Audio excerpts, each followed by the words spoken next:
ebo. Piem mahiga ni matugo mar frisbee ibiro bagi kochakore tarik 18 nyaka 21 dwe ni e gwenge ma Diani, kaunti ma Kwale. Piem go biro kelo kanyakla pinje maromo 10 higani kaka mar View Travel kotudore kod All Africa Flying Disc Federation emagen josir mag piem go higani.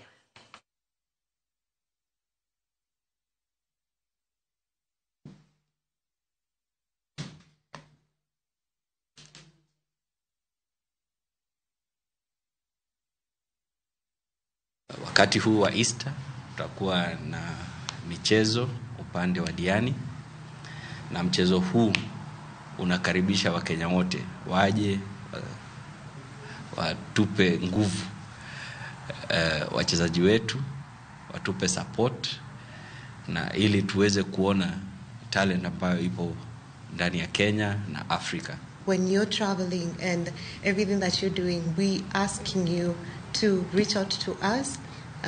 Go enjoy during your daytime. Go enjoy, go see them, support our sports tourism.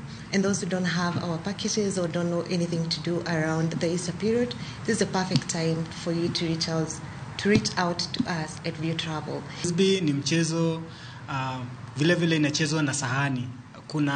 Kwa kizungu inaitwa disc, lakini kwa Kiswahili sijui vizuri, but naweza sema ni sahani ambao unarushwa. Ni mchezo tu mmoja ambao unaweza cheza wanawake na wanaume kwa pamoja, na iko na kategori mbili. Moja inachezwa kwenye grass, ama ingine inachezwa kwenye beach. So sasa ya wakati huu tunaenda kucheza kwenye beach, na inachezwa watu watano.